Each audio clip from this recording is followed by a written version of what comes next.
Hi, welcome to Constellations Earth. I'm your master cosmologist and head cheerleader to the stars with a card reading to pick up on what's going on with the collective currently.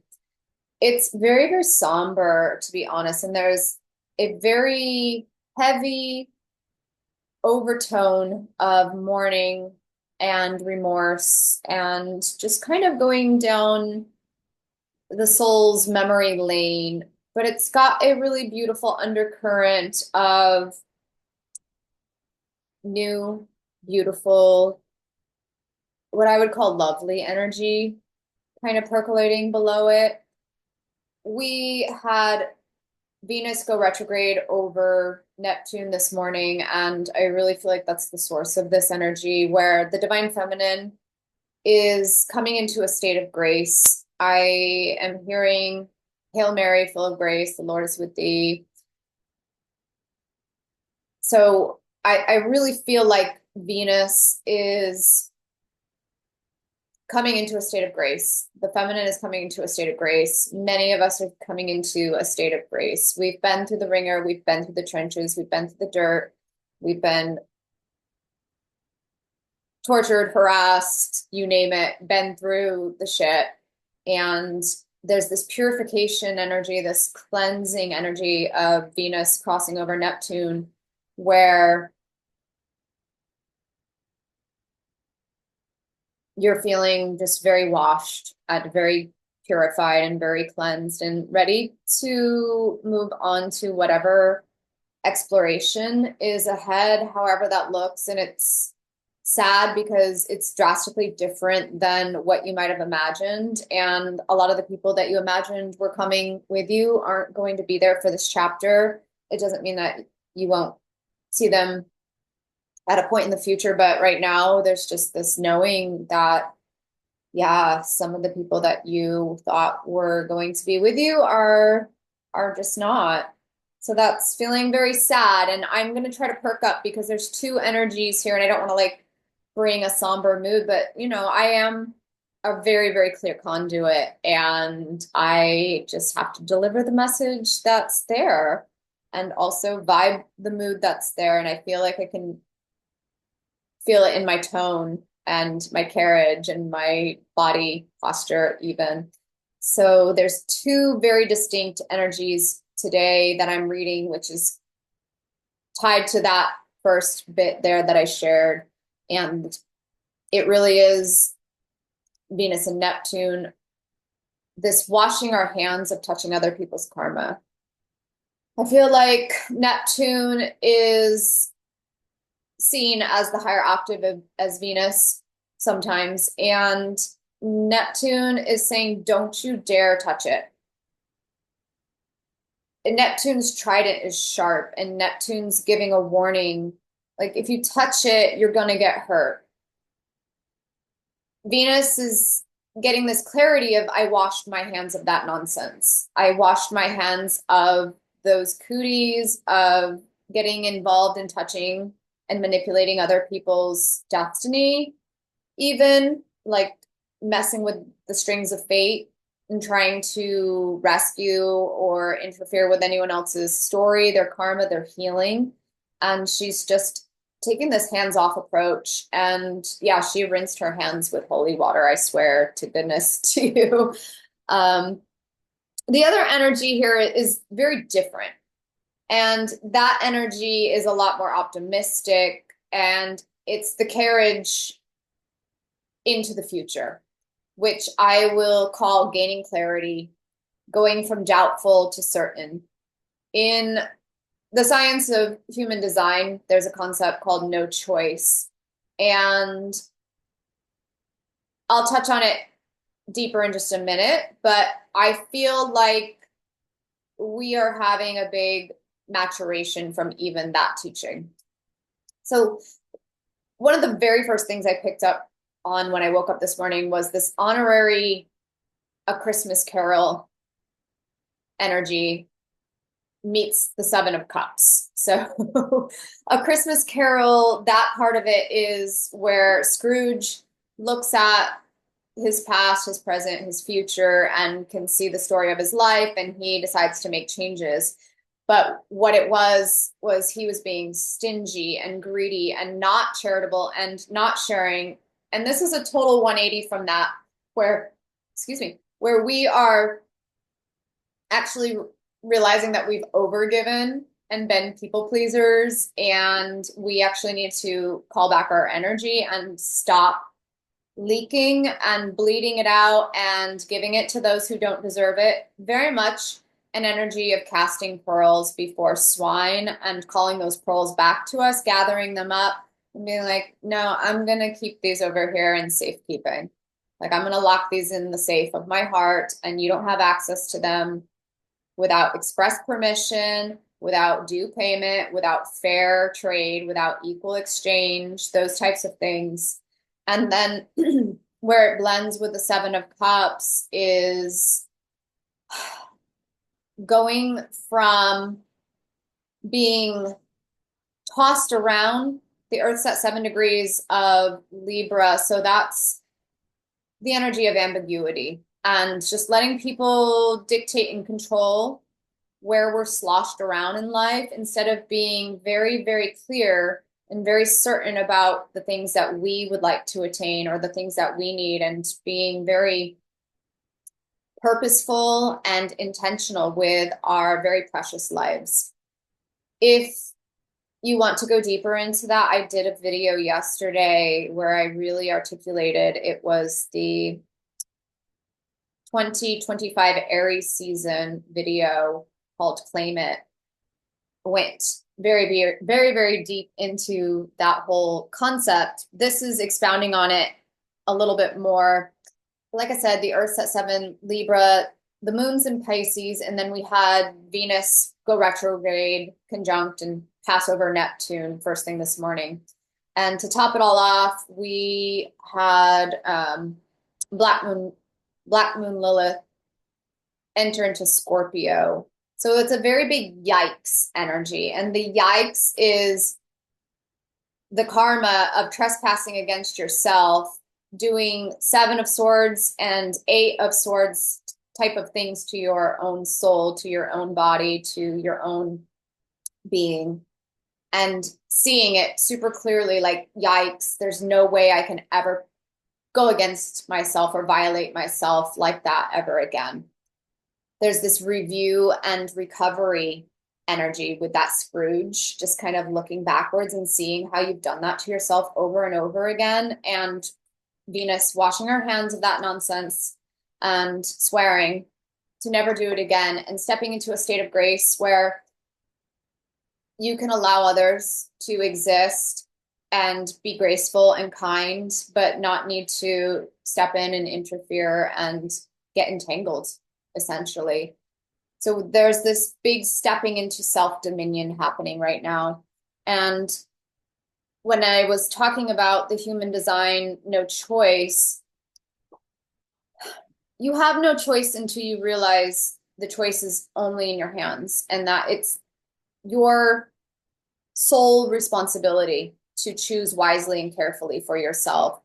So there's no longer going to be ambiguity, wishy-washiness, being unsure, being tossed around by variables, by whims, by chance. Ambiguity is a noun, and it means the quality of being open to more than one interpretation, inexactness, and in Latin, it means doubtful. So we are literally doing away with those energies right now with the Earth at 7 degrees of Libra. And with the sun shining at 7 degrees of Aries, we are stepping into a replica of our soul, I would say. Hammer and forge my soul until I am something more like me. Being an exact copy of our soul and nothing less. And it's a very big thing to step into. It's the autonomy, the authority, the self-dominion never experienced previously. This is God, goddess level. This is angelic level. This is next level. This is huge evolutionary soul growth.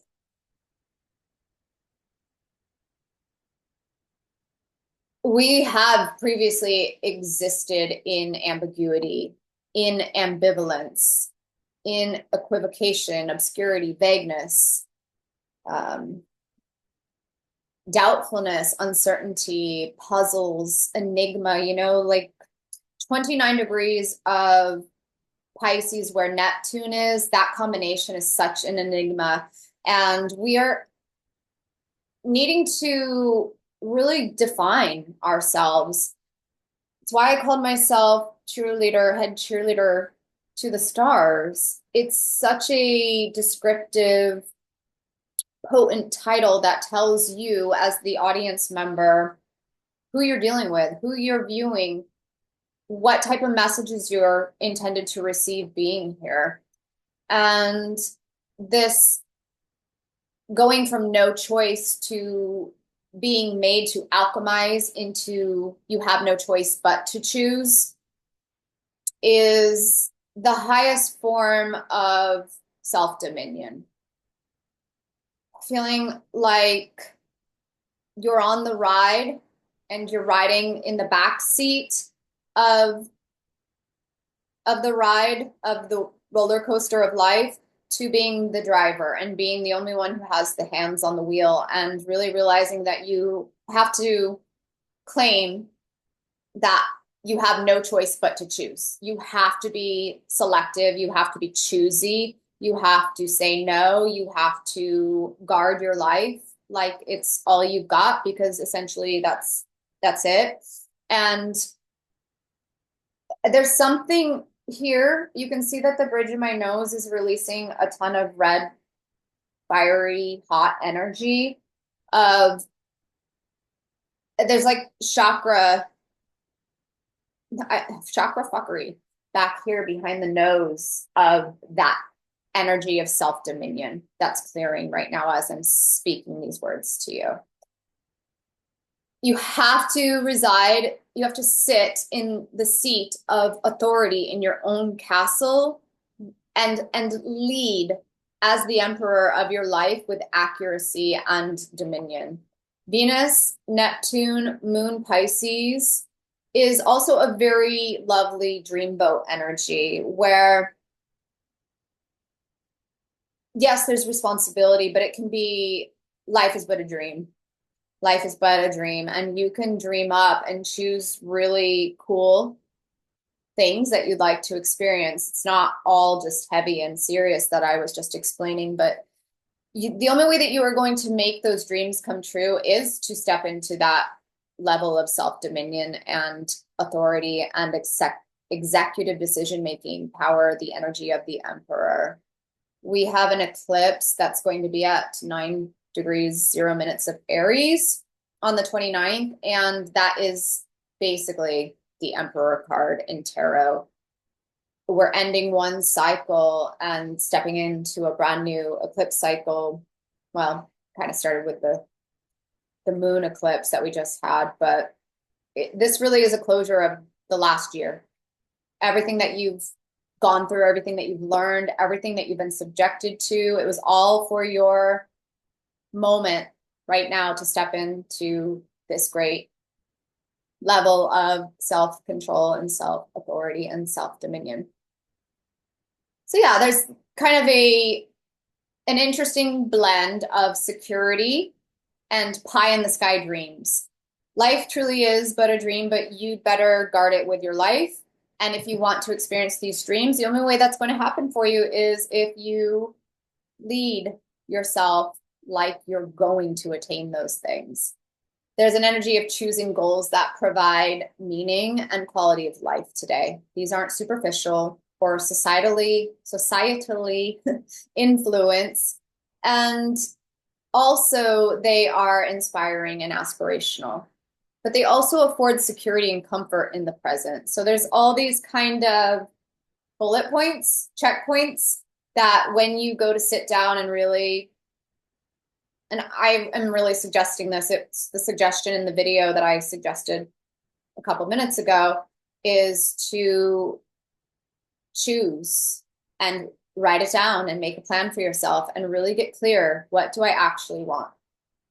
All right, that was a lot of heaviness. Let's go into cards. I'm pulling from Tarot of Curious Creatures and the Dream Weaver's Oracle, my decks of the month that I chose. And I'm going to go with an Oracle card right off the bat.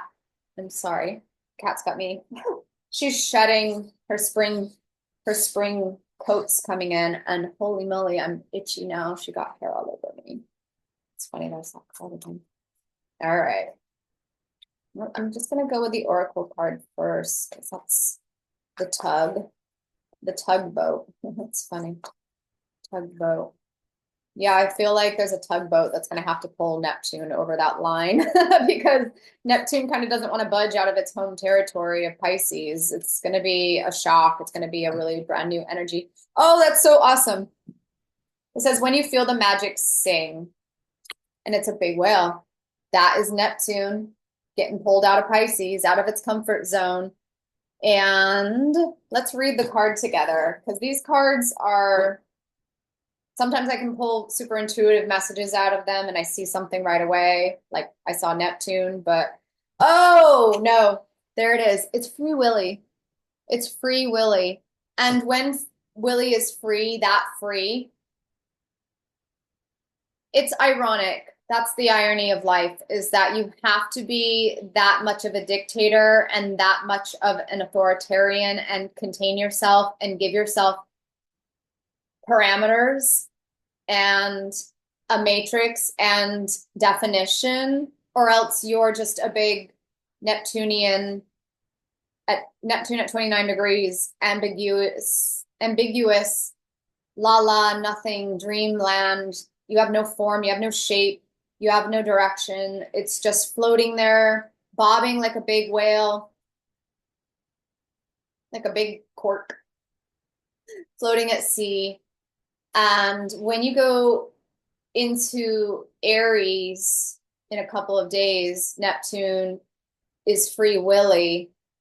The irony is that you have to be the emperor and control yourself and put yourself into a dictator position, into a boss position over yourself, to not let yourself get away with the ambiguity and the bullshit and running away from your own dreams and making your own life come into a fairy tale form.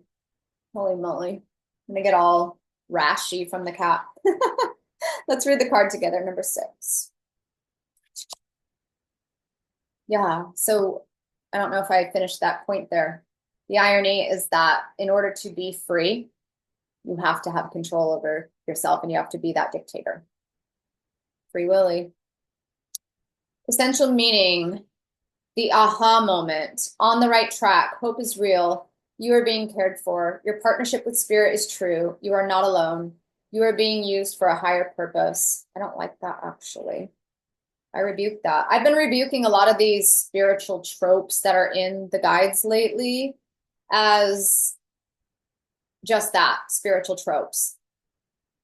Almost equivalent to saying, wait for a knight in shining armor to save you. Wait for God to appear out of the sky to wave a magic wand over you and make everything perfect. Being used for a higher purpose, you know, I don't feel like I want to be used. That's gross. That's icky.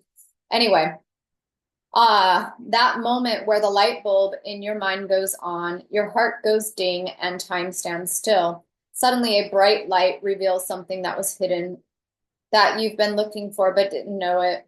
When you feel the magic sing, you know your connection to source, to the love of the universe. Oh, I like that.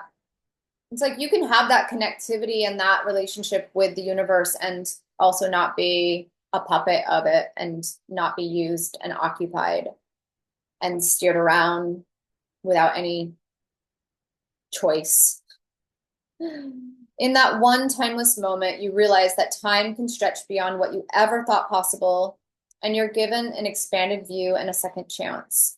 More of you is available for whatever it is you need to experience. This is access to more than before, and likely you're not going to know how any of this happened. Now is the time to remember a moment like this in your life and be ready for it to happen again. Perhaps this reflects your current experience. Regardless, you are about to enter a time of harmony where you will be certain of your alignment with the highest good for all.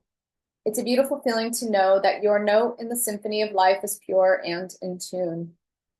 Use this moment wisely and be conscious of distractions. So when you feel the magic sing and your intuition pings you, this is a time to receive, expand, and rejoice. I heard hallelujah, and I'm not a biblical religious person at all, but I heard hallelujah just as the word, just the rejoicement. It feels like Free Willy when Neptune crosses that line. It's kind of like when a slave crossed the Mason-Dixon line historically. They know they entered free territory, and that free territory is between your ears, the landscape of your mind and how you perceive this reality and how much control you actually have. That's deep. That's deep. But I like that he's singing his one note in the collective harmony when you have isolated yourself so intentionally, so thoroughly. You know without any shadow of a doubt that note that you sing, what you bring to the table, what genius is yours and yours alone. And Neptune at 0 Aries feels like magic. It feels like wizardry. It feels like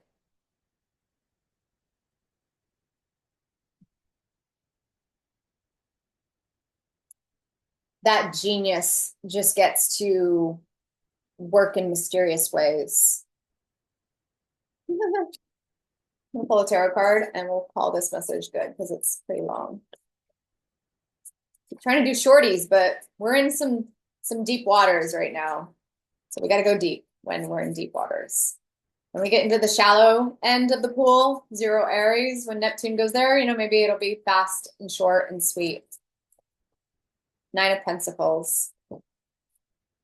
Hail Mary, full of grace. She is so graceful. She's so elegant. She's so not touching anybody else's doo-doo. She's been in the doo-doo and she made a garden out of it, okay? She's transmuted all that and she is just worrying about Eden at this point. She does not have time to go healing everybody and messing in their affairs and meddling with their karma. She's just over there gardening her little heart out. She's going to make heaven on earth, whether it's just in her own vicinity or if that extends larger eventually, but that's her focus. She's entering heaven on earth. Hail Mary, full of grace. The Lord is with thee. The Lord is with thee. You are your own Lord. Never forget that. All right, bye.